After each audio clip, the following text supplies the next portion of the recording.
while I test this. Welcome. Oh, yes. Is this the right height? So welcome all, and thank you for being here today for a farewell that has been a long time coming for my most loving, honorable husband, father, grandfather, and partner for 62 years. Alan would be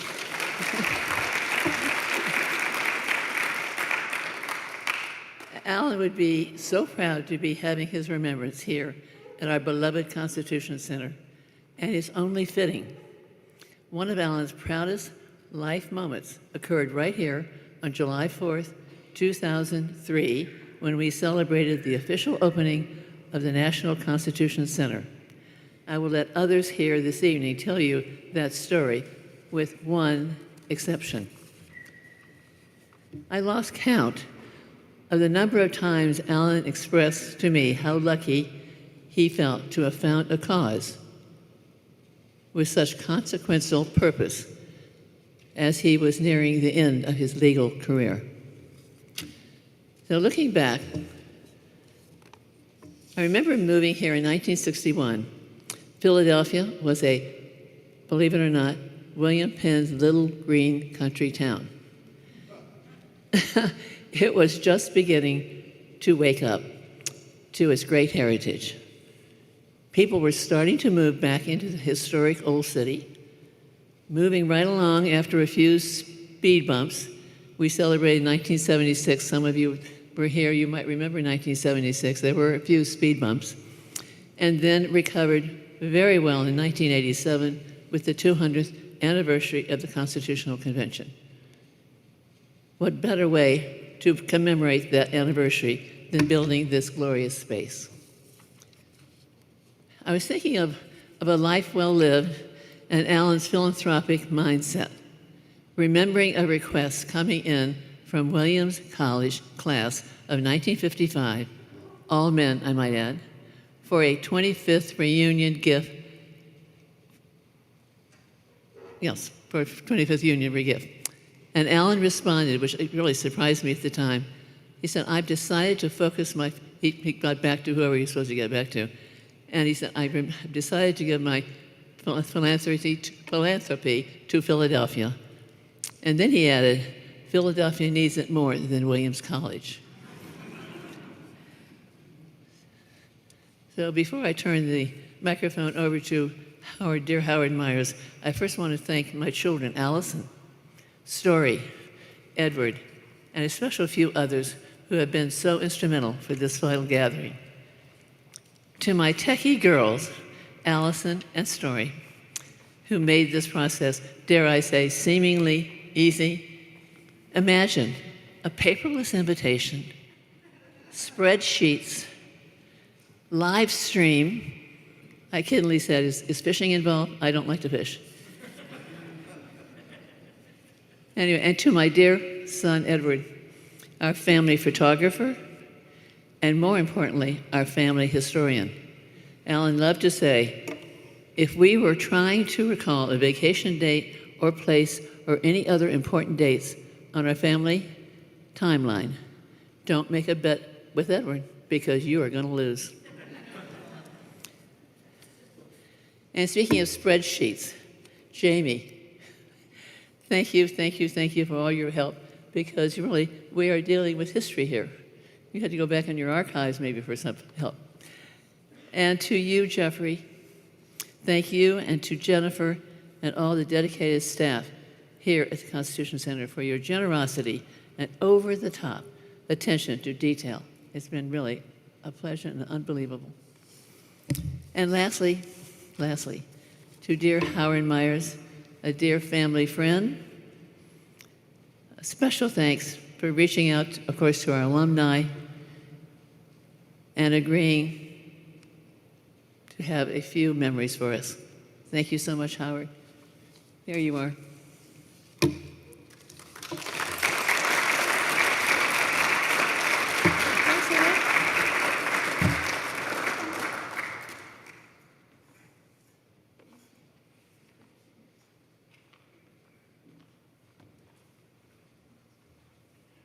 Thank you, Louise, for the kind words, and thank all of you for being here to pay tribute to Alan.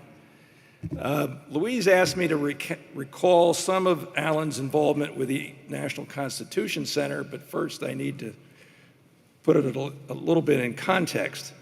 The Constitution Center was formed by an act of Congress titled the Constitutional Heritage Act, signed by President Reagan in 1988. Just after the 200th anniversary of the Constitution the year before.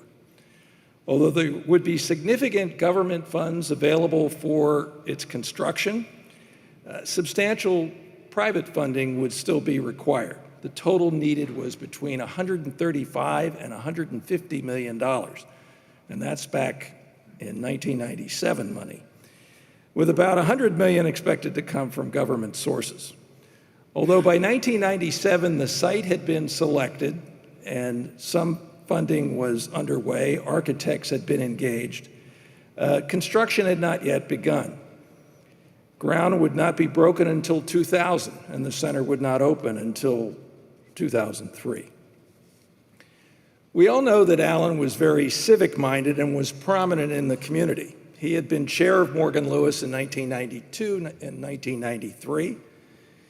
He served on the boards of the Philadelphia Orchestra, Greater Philadelphia First Corporation, and the Vanguard School, and he represented some of the region's most prominent companies. Louise was on the boards of the Franklin Institute and the ballet. They were personally quite generous, and when circumstances required, were very effective at fundraising. The National Constitution Center would, however, be a different kind of challenge. It was a national organization, not just a local effort. It's not as if we could offer substantial naming rights like the Kimmel Center, the Wells Fargo Center, or Citizens Bank Park. We couldn't exactly call it the Comcast Constitutional Center or the Campbell Soup Constitution Center. That just wouldn't fly. Although Alan was certainly aware of the Constitution Center as a result of the annual Liberty Medal presentations that had begun in 1989, his personal involvement with the Constitution Center began as he considered what the firm should do to mark its 125th anniversary in 1998. As a former firm chair and then current Philadelphia managing partner, he had been asked to chair a committee to make a recommendation to management about a significant gift to the public to mark the occasion.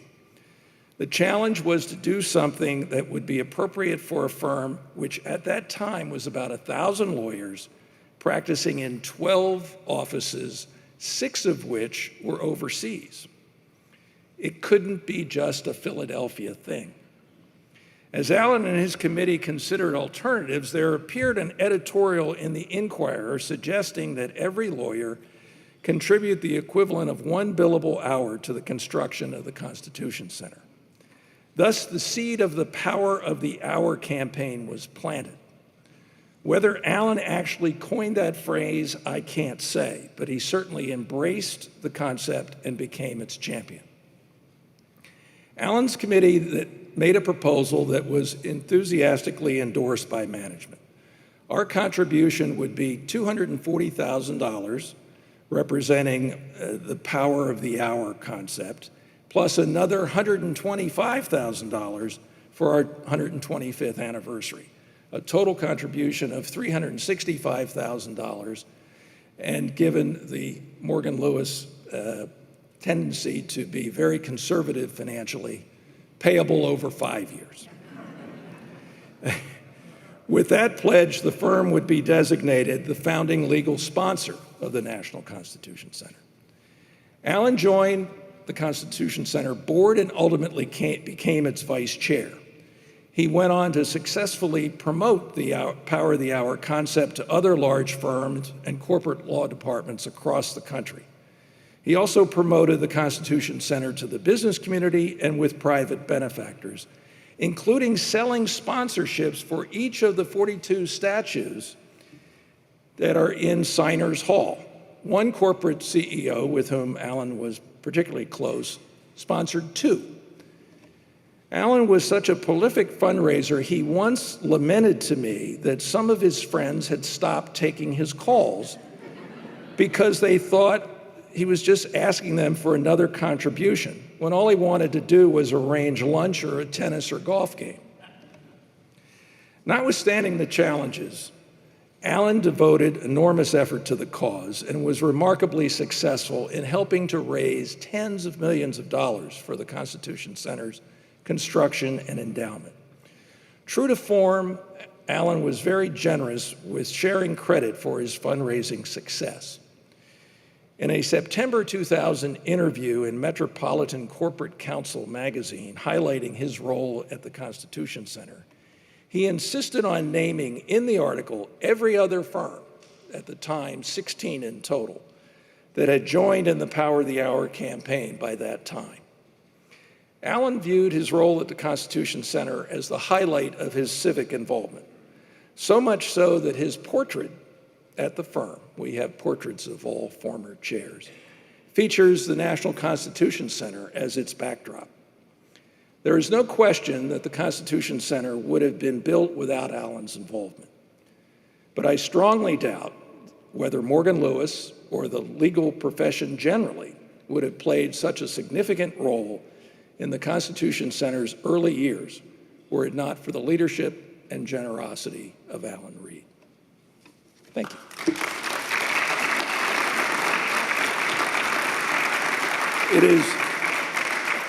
It is now my pleasure to introduce the current chair of Morgan Lewis, Jamie Wentz McKeon, who is in her second 5-year term as chair of the firm.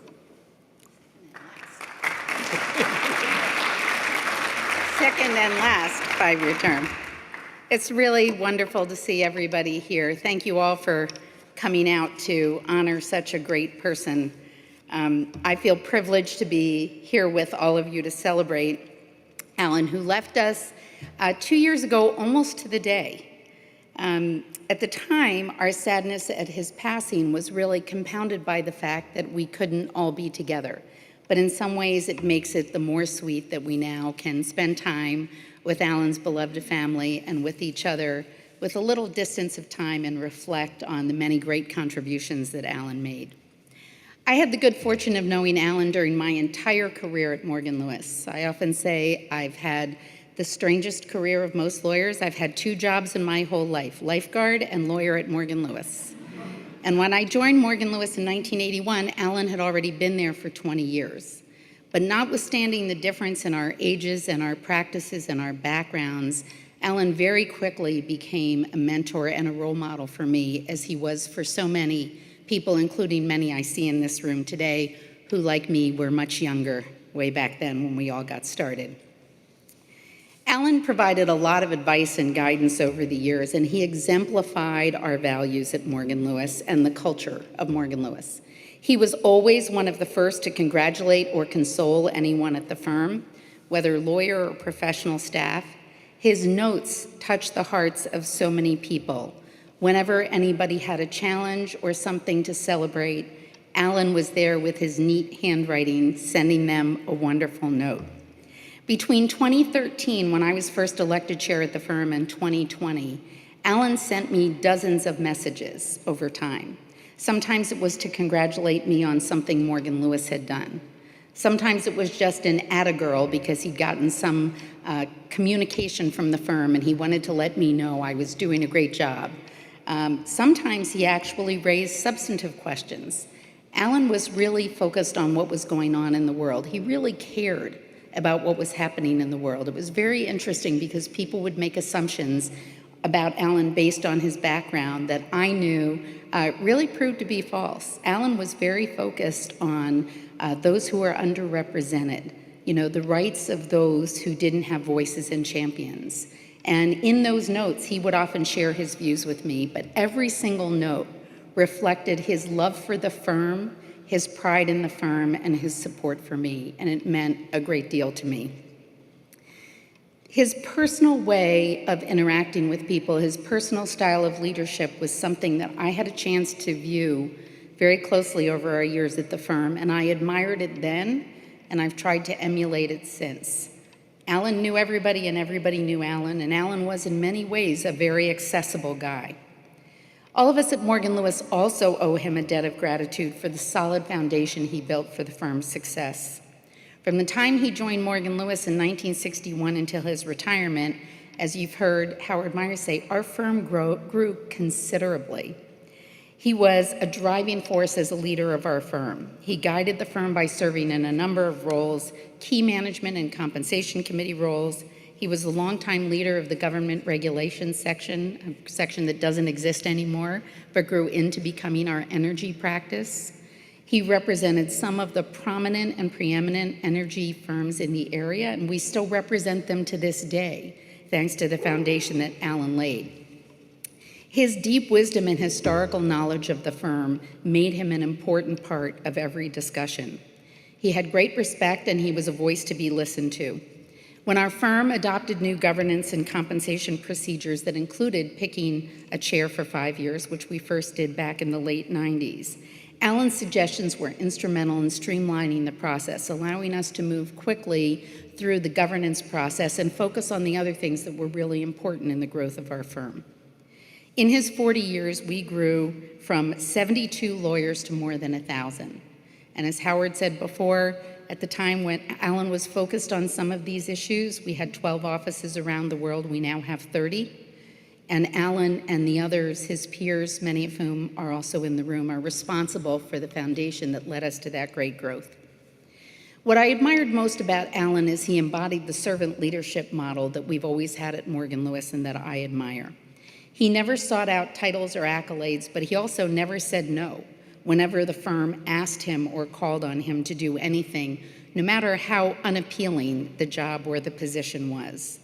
He completely lived the Morgan Lewis mantra that there's no limit to what we can achieve as long as no one cares who gets the credit. And Alan truly never cared whether he got the credit. But that makes it so much nicer today for me to be here with all of you and see everybody giving him the recognition that he truly deserves, but probably would have eschewed in his lifetime. It's my hope that during his lifetime and somewhere now, he realizes and appreciates the deep admiration and respect we have for all of him.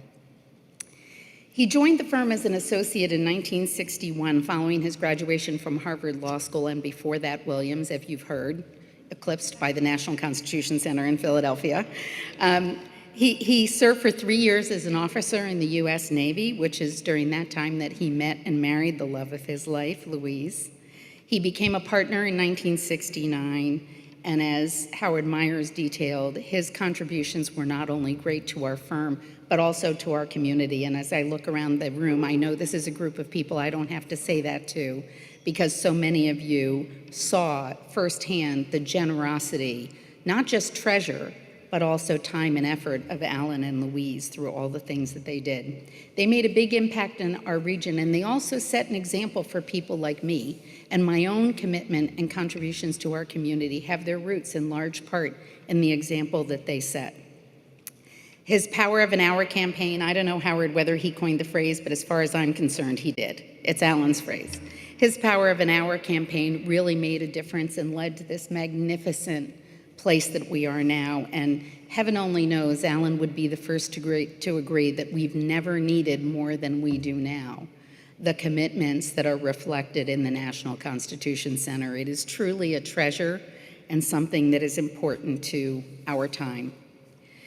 Before I close, I want to thank everybody who reached out to me, and more important, who reached out to Louise and the family in the last 2 years. Louise has shared with me how much every single note meant to her, and I know the family so much appreciates Alan's generosity, your generosity to this place that was so important to Alan. The center stands as a wonderful legacy to a wonderful man and a living monument to the ideals that he embraced during the time in his life. And while I'm deeply sad that I won't be getting any more of those little notes directly from Alan or benefit from his wisdom, he gave me a lot of things to remember, and I feel like he is here all the time supporting us and cheering us on. He's as much a part of Morgan Lewis as he ever was, and as much a part of this community as ever. To Louise and Alan's family, thank you for supporting his dreams and accomplishments. he was incredibly proud of and grateful for you, and anybody who knew him knew that well. So thank you for everything you've done to bring us together so that we can celebrate and honor the life of this very good man. Thank you all, and it's my pleasure to turn it over now to Jeffrey Rosen, who heads the National Constitution Center.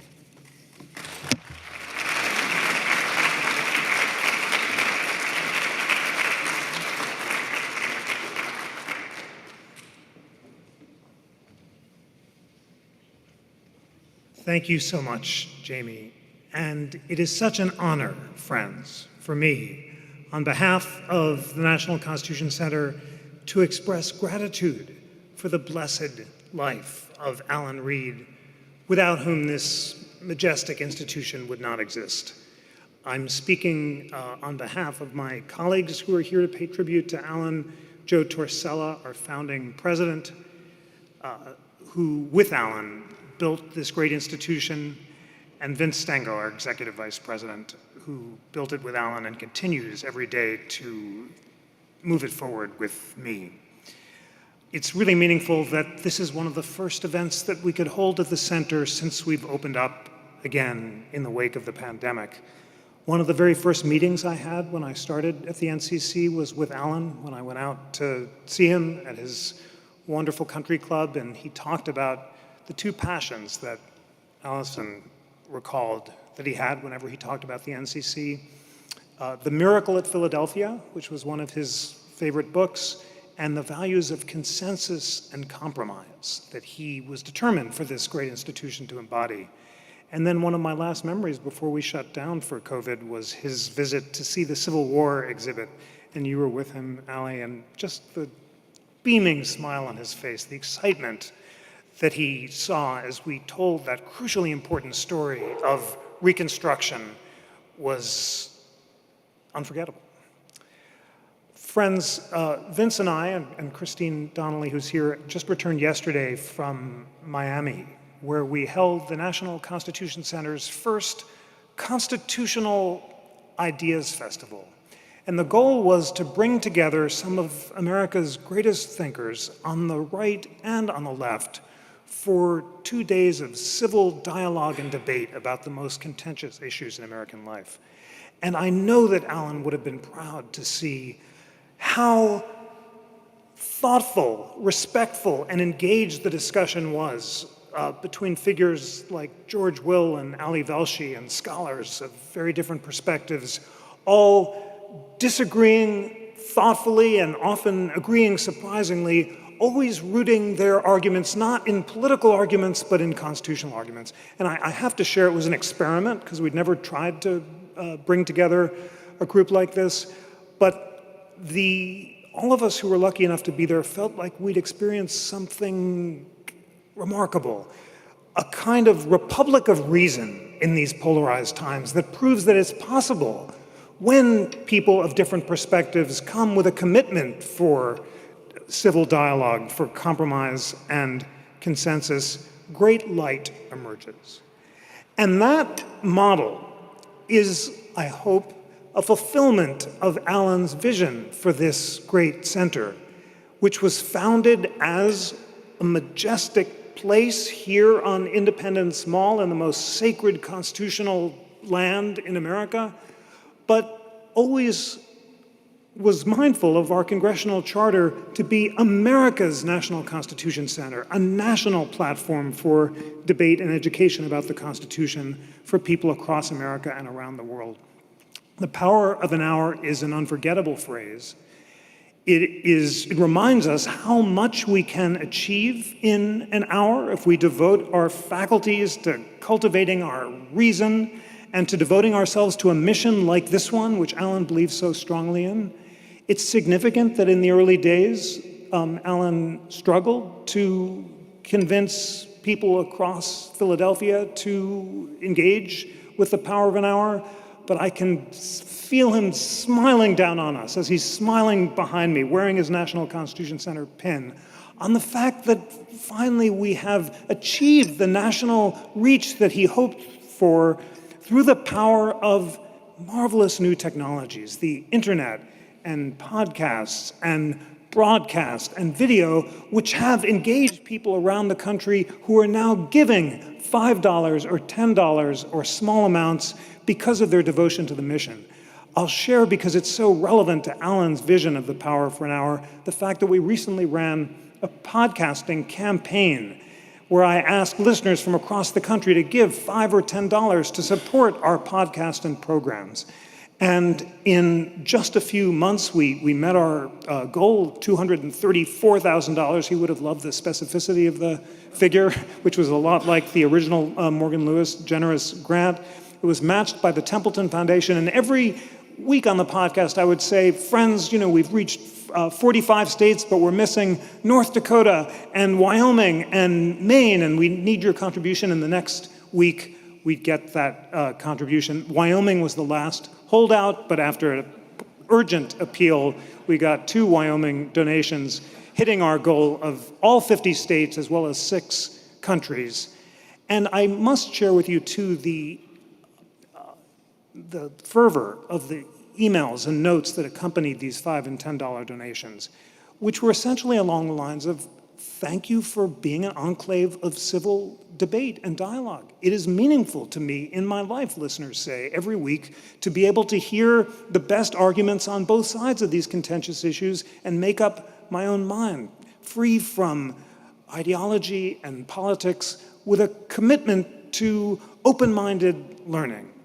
And that's why we are such a mission-based organization, in the spirit of Alan's hope that by offering the possibility of an enclave where people can set aside their partisanship and reach consensus and compromise, much light can emerge. It's such an honor, friends, to be part of this great institution with Vince and Christine and Jen Neely and all the colleagues who have put this together, all of us driven by the same passion for the mission that drove Alan when he devoted so much time to founding this institution. Richard, I'm learning, of course, about the early history from the great founding fathers and mothers who were here. Richard Worley recalled as I came in that Jack Bogle had the license plate NCC-1 and Alan's was NCC-2. And working with Joe and Ed Randell and Steve Harmelin and all of these great figures, look at what you've built. It was a dream in the early days, dating back to 1988, but how fulfilling to have created this platform. As Jamie says, more urgently needed than ever, of course, is an understatement. We know about the seriousness of the challenges that face the country, but to have succeeded in creating this enclave of reason and dialogue and debate is so meaningful. The interactive Constitution, now among the most Googled constitutions in the world, which we launched in 2015, which brings together the leading liberal and conservative scholars to talk about every clause of the Constitution, has reached 60 million viewers. 250,000 kids reached with our live constitutional classes. A Constitution 101 core curriculum that's launching in June for free to spread light across the country. I'm sharing this because Alan would love the statistics, and he would love the tangible measure of reach and success that shows what a unique, precious, and urgently important role we're fulfilling. I'm going to close by sharing that this is the first event that we've held in front of this incredible, majestic, moving First Amendment tablet, which we just unveiled about 3 weeks ago. So this tablet was displayed outside the Newseum building in Washington, D.C. And when the museum was sold, it was, thanks to the generosity of the Freedom Forum, dismantled brick by brick and supervised by Vince and our great team, reconstructed in this sacred space. And we unveiled it 3 weeks ago, and I had the opportunity to reflect about the relation between the First Amendment and the Constitution and the Declaration, which were drafted in Independence Hall.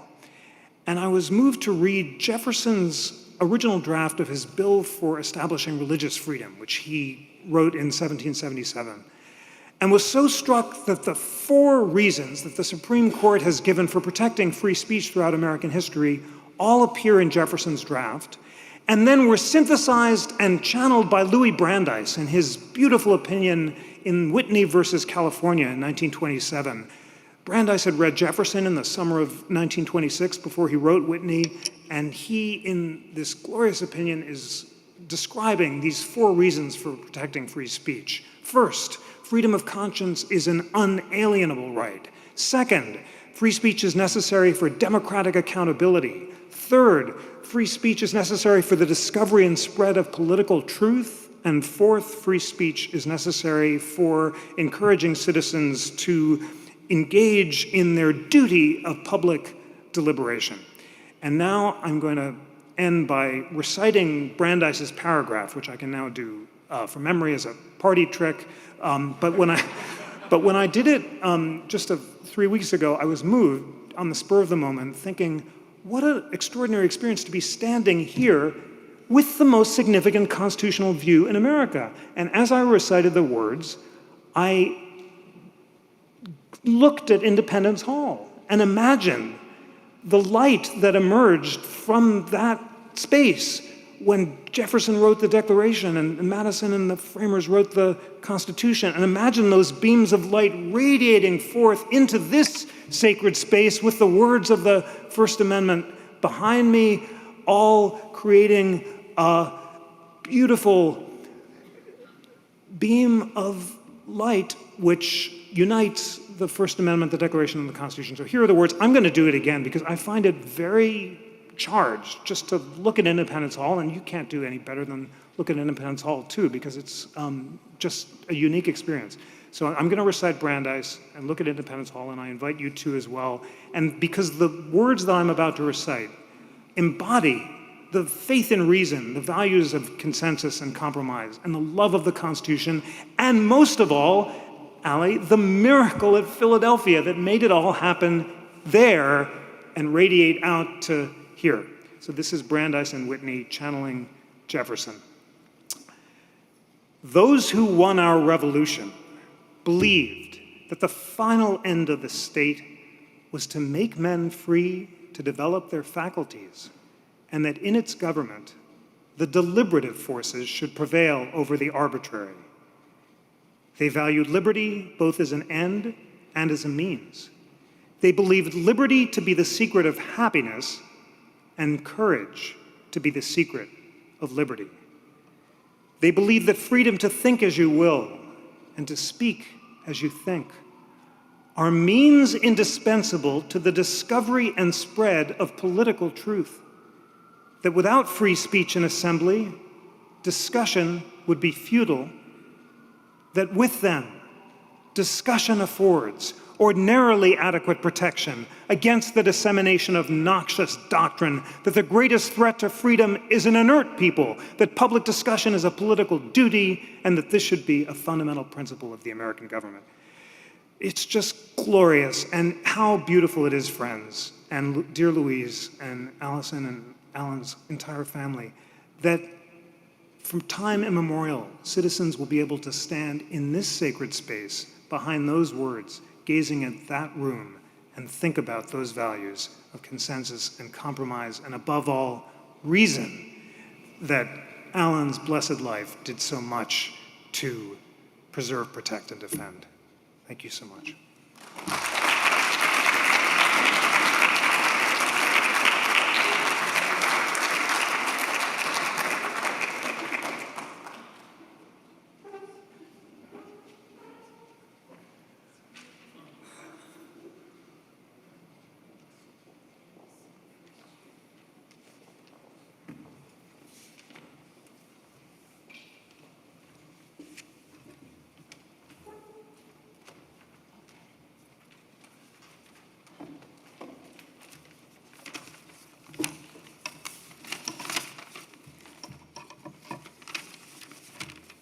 Good evening. Jeffrey Allen would have loved those words, so thank you. I'm Jim Leonard, Alan and Louise's son-in-law and Story's husband. I knew Alan for 39 years. He was all the things that have and will be said about him tonight. And even more, those ineffable aspects of character and thought that No words that any of us can say will actually be able to pin him completely. But I want to tell the story of our first meeting. This is going to be a little more pedestrian than your last speaker, where his towering presence in my life, and Louise, you have towered as well, that first began. It was the spring of 1981, just about this time of year. I was a junior in college, Story, a freshman, and I had started dating a couple of months earlier. Alan and Louise came up to Williamstown on a bright spring Saturday to watch Story's lacrosse game. I rode my bike down from the dorm, dressed in shorts and a tattered sweater, to meet them for the first time and together watch Story play. Alan and Louise, in their mid-40s then, simply soared above all other spectators. Yes, it was their height, but also what they were wearing and how they carried themselves, that classy style that they have. I was this little guy on a bike, Story's first boyfriend. We stood together on the sidelines making awkward conversation and watching a girl from Amherst come down the field again and again and score and score. Story was one of the defenders on the Williams team, and she was growing visibly frustrated. The next time the Amherst girl came down, crediting the ball, and she went on the attack, Story just held her stick out parallel, and the girl ran smack into it and dropped to the ground, bleeding profusely. Story was horrified. She bent over to see if the girl was okay, which meant she didn't see the referee holding the red card up above her head. And so Story was ejected from the game, which happens rarely in a women's lacrosse game. I've never seen it since or before. And Story coached lacrosse for decades.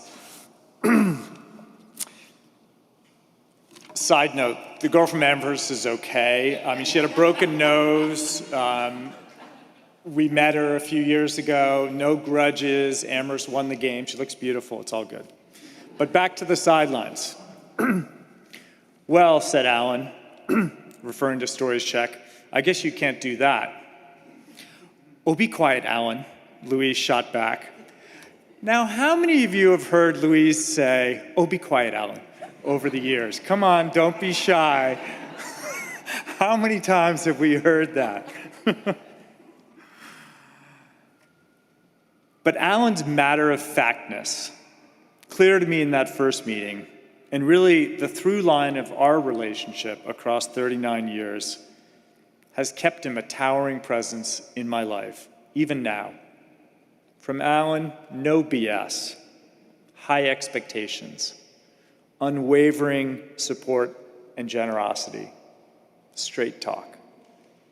Thank you.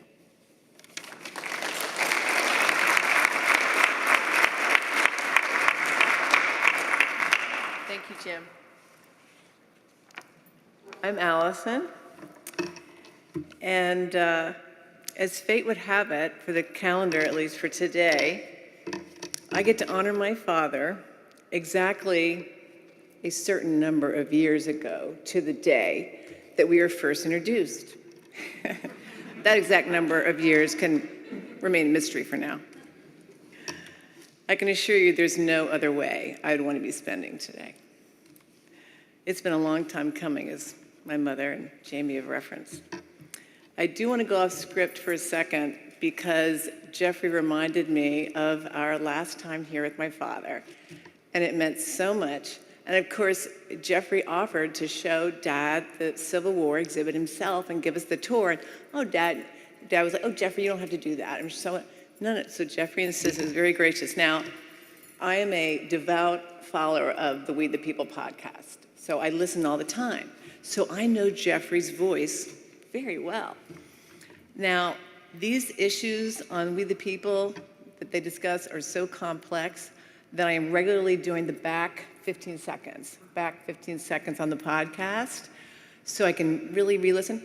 So here we were getting all this information in person at the Civil War exhibit, and I couldn't go back 15 seconds. Like, it was a little surreal there. Okay, Thank you, Jeffrey. So during the last 2 years of the pandemic, the word unprecedented has been used a lot, and rightfully so.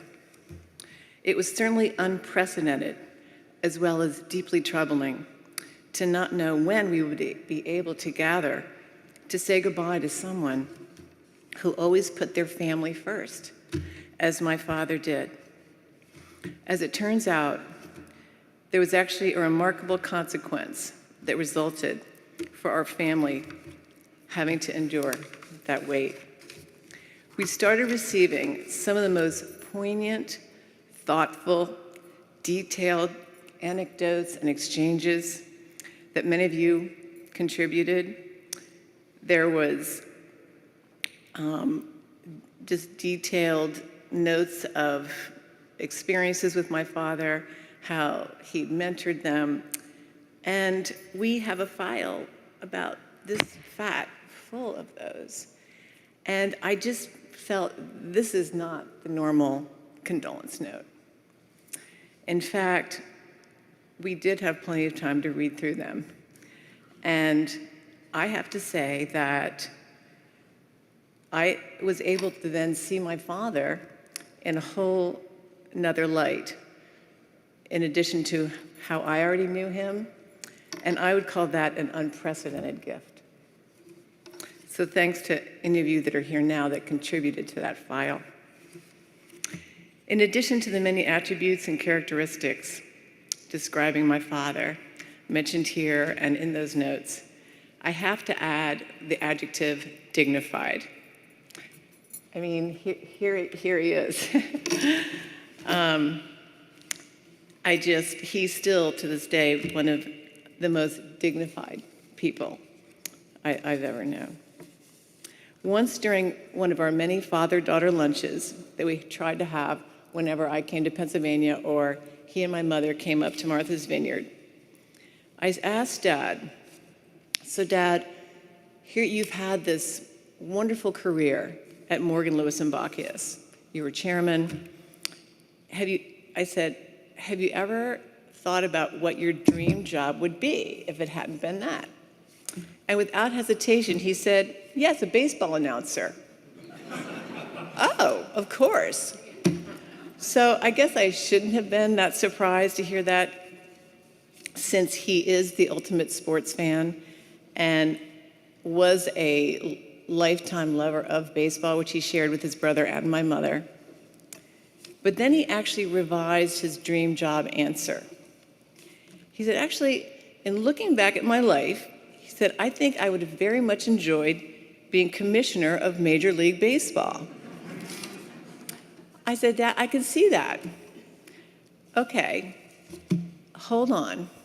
So Morgan, Lewis & Bockius, MLB, Major League Baseball, MLB. I said, Dad, are you sure there wasn't something else at play here when you made your choice for law firm? We got a good chuckle over that. Those lunches are among my most cherished memories of my father. I wish I could say the same about some of our conversations around the dinner table growing up. When your father happens to be the consummate devil's advocate, and I will add, never wavering, no matter how prepared I was about a given issue or a discussion, even on some occasions when I knew he agreed with me and that I was right, I was always going to get the other side of the argument, period.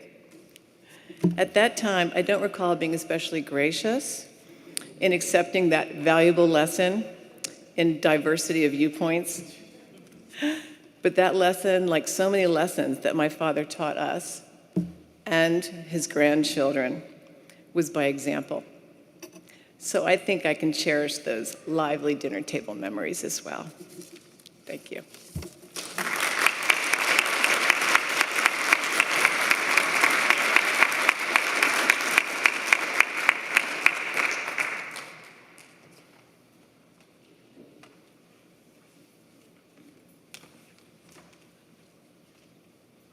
I'm Blair.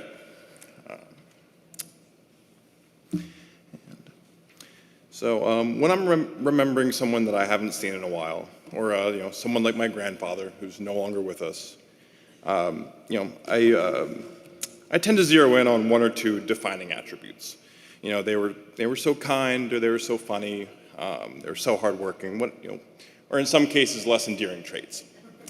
But when I think of my grandfather, his qualities can't be distilled as easily. His intelligence was certainly part of it, with his incisive arguments and a dry wit that I mostly experienced around the dinner table, but I know that some folks here experienced under much higher stakes. His work ethic was definitely another aspect. His resolve to build something for himself and for his family showed a decade-spanning determination that, especially as a kid, I could hardly even wrap my mind around.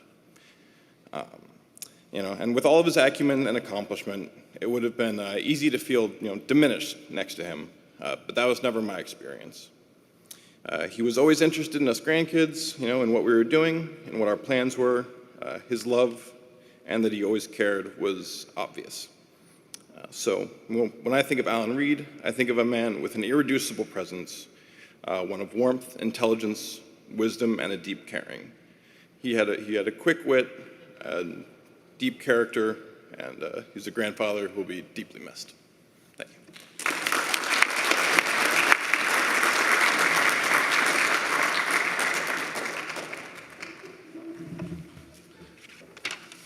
Hey everyone.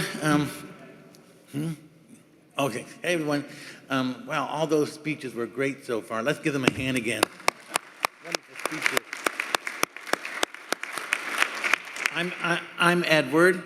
I'm lucky to be brothers of these wonderful sisters, and wonderful to be the son of my mother and my father.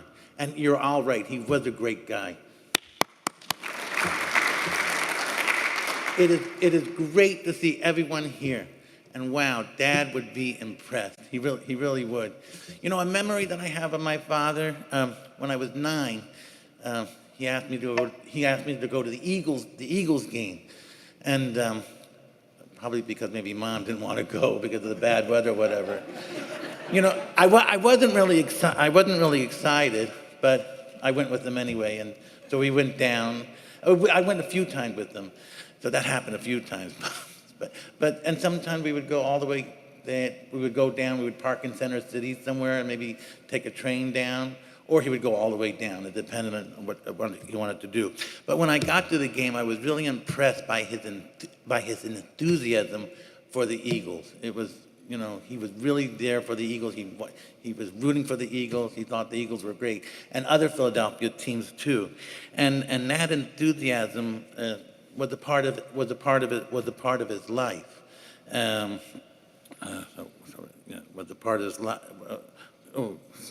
little lost.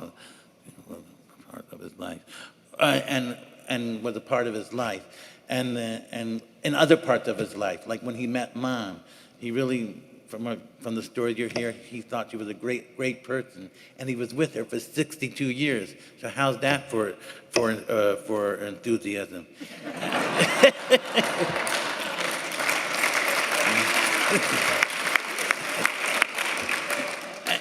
And with it, and his family, all of us, he was enthused for. He was enthused. He enjoyed us. I'm a little lost, so bear with me. So he really cared for us. He really supported us in what all of us wanted to do. What Al's in the story and I wanted. He wanted the best for us, and he followed through and hoped we would get it, and we got it. And not only us, the in-laws too. He wanted the best for Tom, and Jim, and Virginia. He really loved all of them. He thought they were great, and that enthusiasm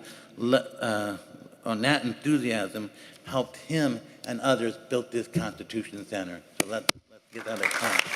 And in my heart, we are really lucky. He is lucky to have known us during his human experience on this earth. And we are really lucky to have known him during this human experience on this, we are very lucky to have known him during our human experience on this earth. And so if you can stand up, I'd like to ask you to stand up. If not, you can, stay in your chairs. And let's just give Alan Reed, a wonderful human being, a salute. Love you, Dad. Thank you.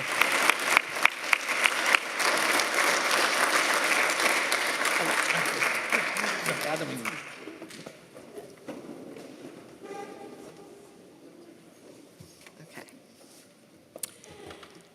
Edward, that was wonderful. And yes, enthusiasm, it's a theme. However, it's been a long time coming, this service, and I think over these 2 years, it's been rather mind and spirit bending. There's no one word to encompass all that we've been through. And for me, and I imagine many of us, there's been kind of this sinking, inescapable feeling that our world has truly changed forever. And within this context of change, I've begun the essential work of understanding just what my dad's departure means to me and to our family. I know I'm going to be processing, learning, grieving, and cherishing his impact on our lives for the rest of mine. Your notes of condolence, which Allison has mentioned, my mom, all of us, have meant so much and have really been an inspiration. The silver lining of this delayed tribute has been the time to process your wonderful stories. And now I get to share my gratitude and love for this remarkable man among friends, family, cherished colleagues, partners in philanthropy. Thank you all for being here today. As my husband Jim began to write Dad's obituary back in May of 2020, the first line came to him in a flash and was brilliant.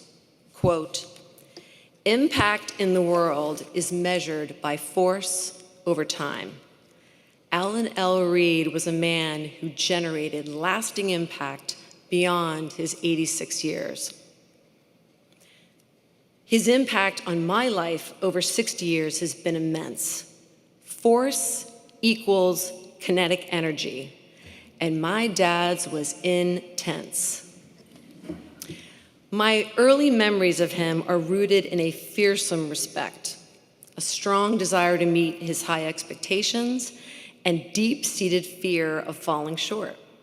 I have little doubt that any of you who worked with my dad as young lawyers entering the firm can relate to this feeling of awesome respect. Let me share a few examples. Imagine being a high school friend of mine in the 70s, and mind you, calling after 8 p.m.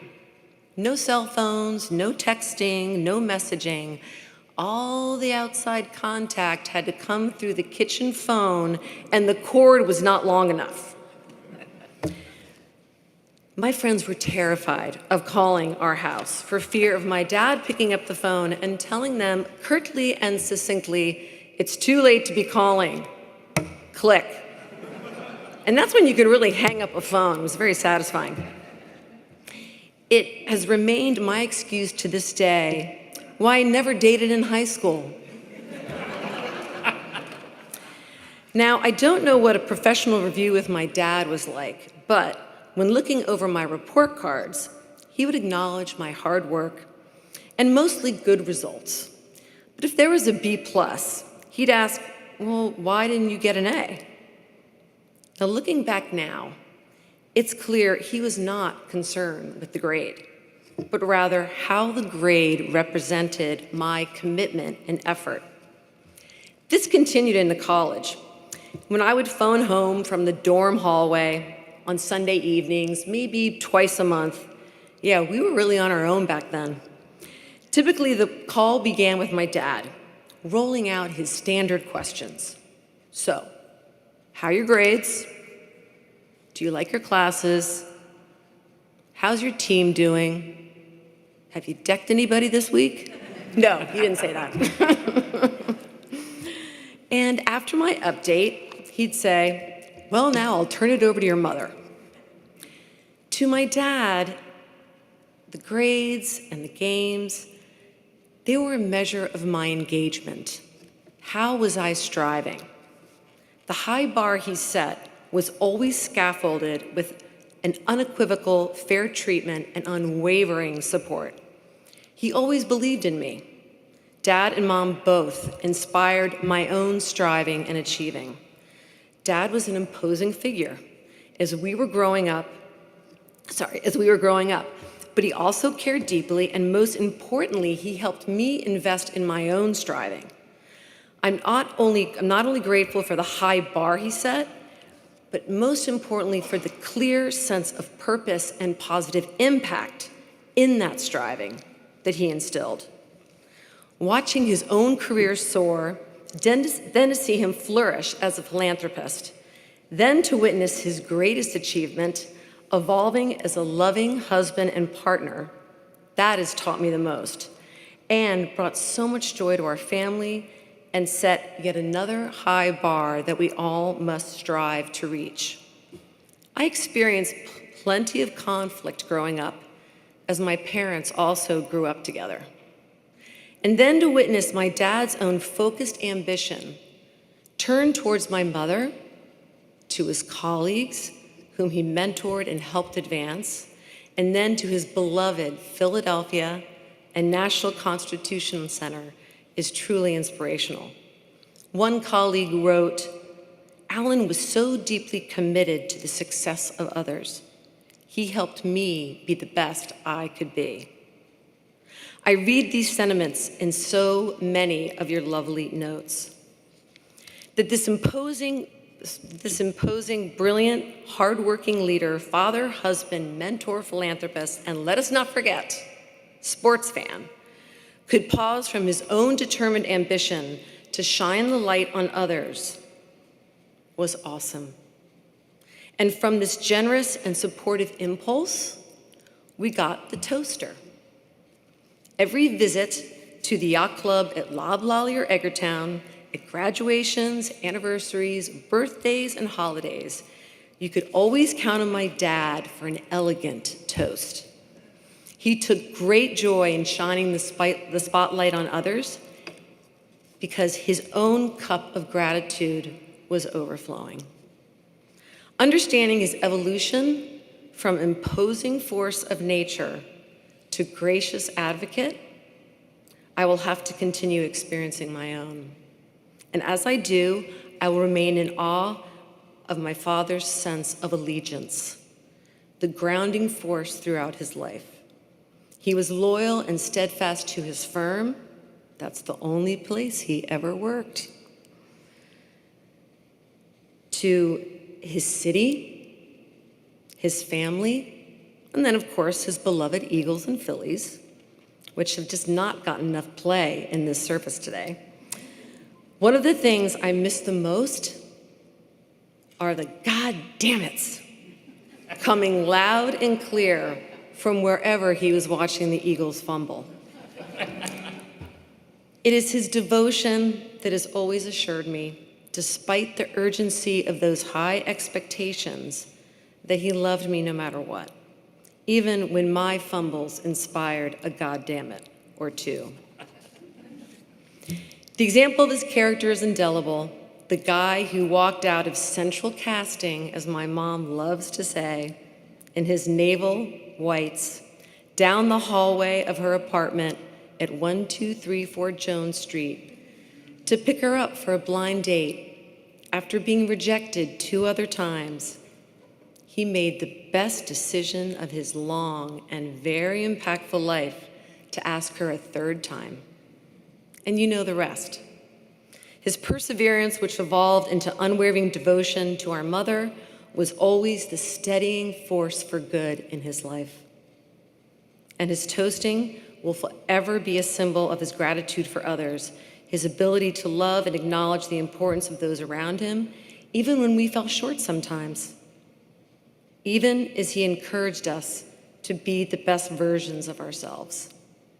So later tonight, and actually right after I finish speaking, please raise a glass to my dad, and most importantly, to each other, and to we the people, for that's what he would want. Thank you.